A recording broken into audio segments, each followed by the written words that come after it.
नमस्कार दोस्तों, आप सब कैसे हैं? आज मैंने सोचा कि मैं आपसे अपने मन की बात शेयर करूं।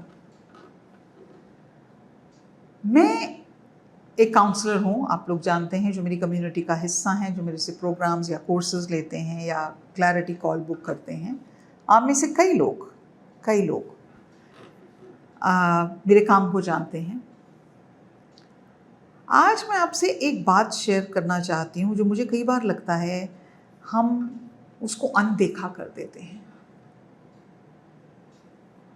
आपको ऐसा नहीं लगता कि as women, as a very powerful gender, as a mighty force created by the divine, हम लोगों को कहीं अपनी ताकत का अंदाजा ही नहीं है। हम लोगों को कहीं ये पता नहीं है कि मैं अपनी ज़िंदगी में एक ऑल रियलिटी चूज कर सकती हूँ। मैं अपनी ज़िंदगी की एक और दिशा ले सकती हूँ या अपनी ज़िंदगी को एक और नई दिशा दे सकती हूँ। और ये थॉट उस बात से आया कि कल मेरी एक 1-to-1 क्लैरिटी कॉल किसी ने वेस्ट बंगाल के एक छोटे से गांव से बुक की। मैं उन लेडी का नाम तो बताना नहीं चाहूँगी, लेकिन मान लीजिए उनका नाम कविता है। और कविता ने, जैसे क्लैरिटी कॉल चलती है, उनको मैंने समझाया ये क्लैरिटी कॉल कैसे चलेगी। और मैंने उनसे कहा कि कविता, अब आपके पास समय है कि आप मुझे ये बताएं कि ज़िंदगी में आपको क्या चैलेंजेस आ रहे हैं, और मैं कोशिश अपनी पूर्ण रूप से करूँगी कि मैं आपको कुछ सॉल्यूशंस दे सकूँ या रास्ता आपको आगे दिखा सकूँ। और कविता ने अपनी कहानी सुनानी शुरू की। जब कविता ने अपनी कहानी सुनानी शुरू की तो कविता ने कहा कि उस क्लैरिटी कॉल को बुक करने के लिए उसने पिछले 2 महीने से पैसे जोड़े हैं।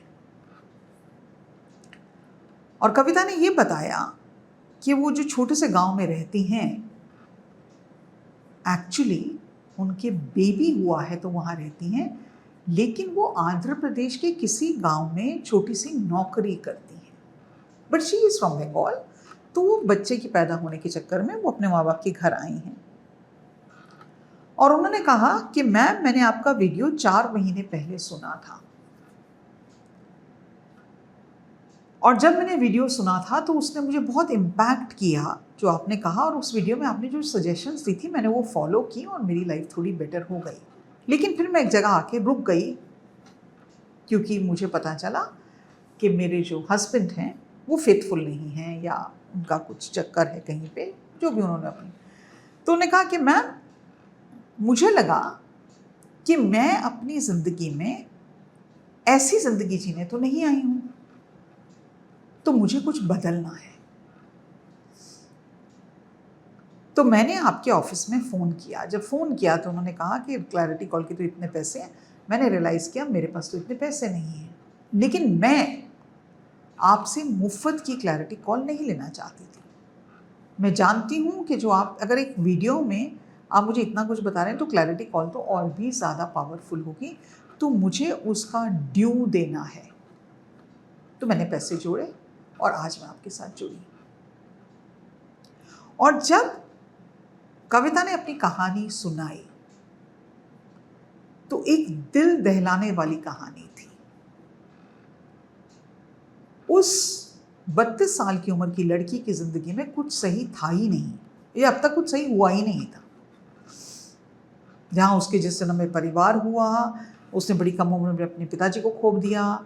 उसके साथ जो कुछ भी हुआ, it was a story which was heart rendering. It was like so painful just to hear the story. So one cannot even imagine कि कविता ने अपनी ज़िंदगी में क्या क्या बर्दाश्त किया है या किन किन परिस्थितियों को झेला है। लेकिन तब भी कविता ने उम्मीद नहीं छोड़ी। कविता ने अपने आप को ये कहानी नहीं सुनाई कि हाय अबला तेरी यही कहानी, आंचल में है दूध आंखों में है पानी। कविता ने हिम्मत नहीं हारी।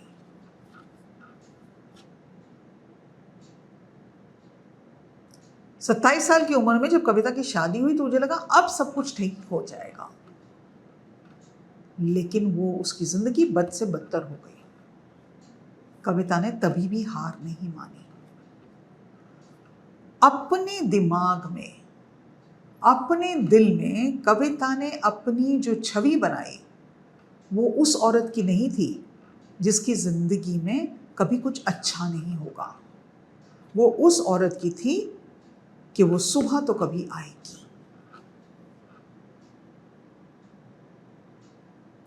और कविता को ये समझ में आ गया कि मेरे चलते मेरे पास इतने टूल्स नहीं हैं कि मैं अपना इस वक्त ध्यान रख पाऊं, तो मुझे हेल्प की ज़रूरत है। और उसने उस हेल्प के लिए हाथ आगे बढ़ाया। उसने अपनी इतनी कदर की कि अपनी ज़िंदगी को बेहतर बनाने के लिए जो मैं कर सकती हूँ, जो मुझसे बन पड़ेगा मैं करूँगी। मैं अपने आप को इतना प्यार तो करती हूँ, मैं अपनी इतनी इज्जत तो करती हूँ, मैं अपने आप को इतना लायक समझती हूँ कि मैं ये ज़िंदगी उस तरह से जीऊँगी, एटलीस्ट कोशिश तो करूँगी जो मुझे अच्छी लगती है। और उसने वो कॉल बुक किया। मेरी call, clarity call usually 45 minute से 1 घंटे की होती है। उस दिन कविता के साथ मेरी बातचीत 2.5 घंटे तक चली।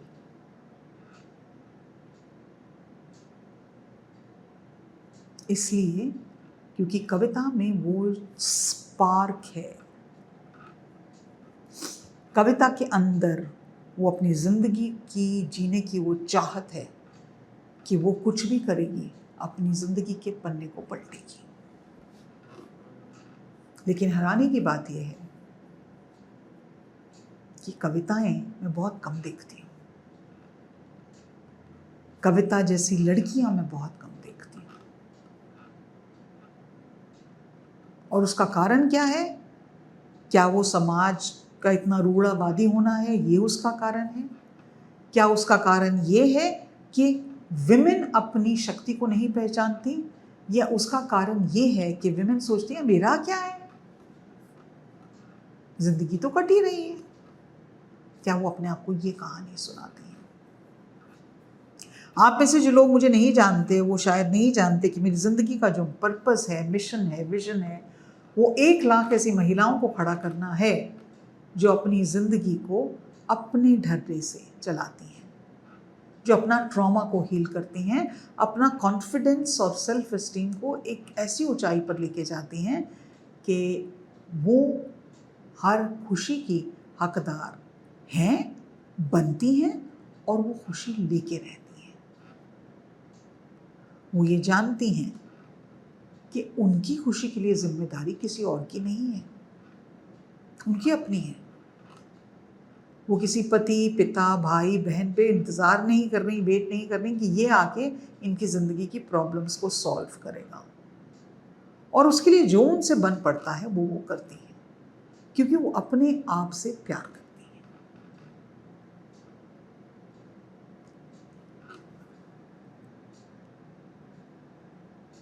आपको किस चीज़ का इंतज़ार है? आप क्यों नहीं वो कदम उठाते जिससे आप अपनी ज़िंदगी को बेहतर कर सकते हैं? आप क्यों नहीं अपने ऊपर वो प्यार जताते जो आप दुनिया भर में जताते हैं, जिनको शायद उसकी कदर भी नहीं है? आप क्यों नहीं अपने आप से कहते कि मैं हर खुशी की हकदार हूँ? आप क्यों अपना ट्रॉमा हील नहीं करते? आप क्यों अपने पे काम नहीं करते? आप क्यों हर चीज़ पे कोई ना कोई बहाना ढूंढ रहे होते हैं? क्योंकि कहीं ना कहीं आपने अपने अंदर वो उम्मीद खो दी है कि आप एक बेहतर ज़िंदगी की हकदार हैं।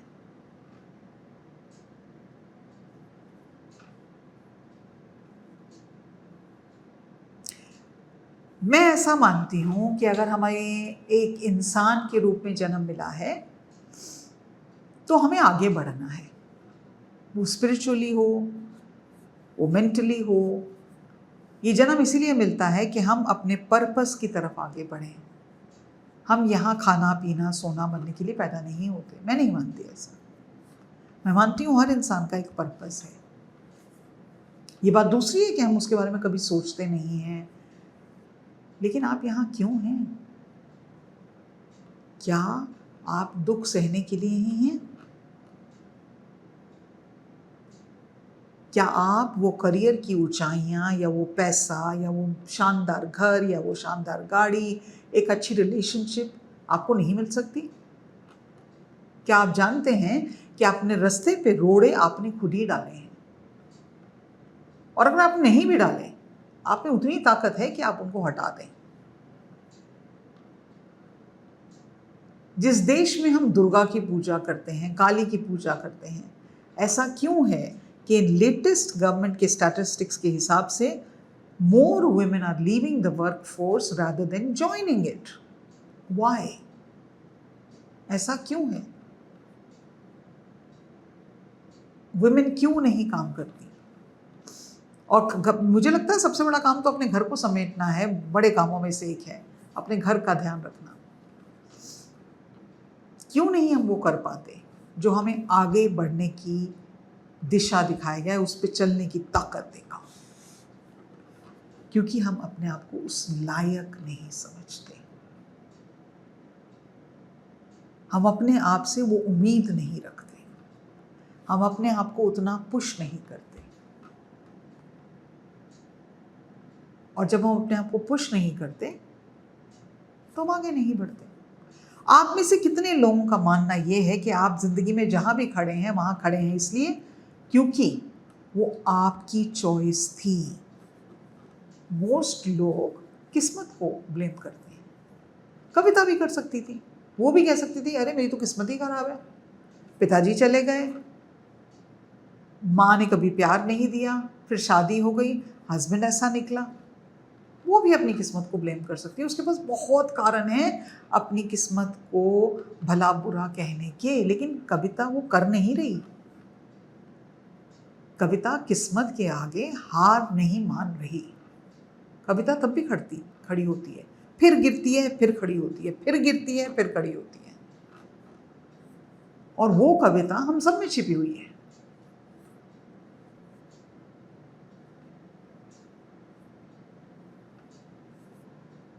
मैं चाहती हूं इस वीडियो के थ्रू ये मैसेज देना कि आप सफर करने के लिए नहीं बने हैं।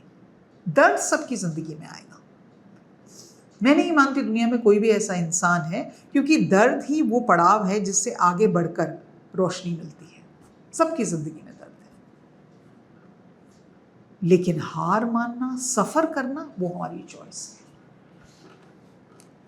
तो अगर आपको लगता है कि आपको कोई बचाने आने वाला है और आपकी जिंदगी एक जादुई छड़ी की तरह से चेंज हो जाएगी, तो ऐसा नहीं होगा। बिल्कुल नहीं होगा। वो ख्वाब देखने बंद कर दीजिए और उठ खड़े होइए और अपने अंदर वो ताकत को उजागर करिए जिससे आपकी ज़िंदगी बदल सकती है, आपके बच्चों की ज़िंदगी बदल सकती है, आपके परिवार की ज़िंदगी बदल सकती है। और उन सब चीज़ों को बदलने के लिए एक ही चीज़ की ज़रूरत है, एक्शन। आप क्या करेंगे? आपके बस में जो है आप उसको करेंगे कि नहीं? इसका जवाब सिर्फ और सिर्फ आपके पास है। आज के लिए इतना ही। नमस्कार।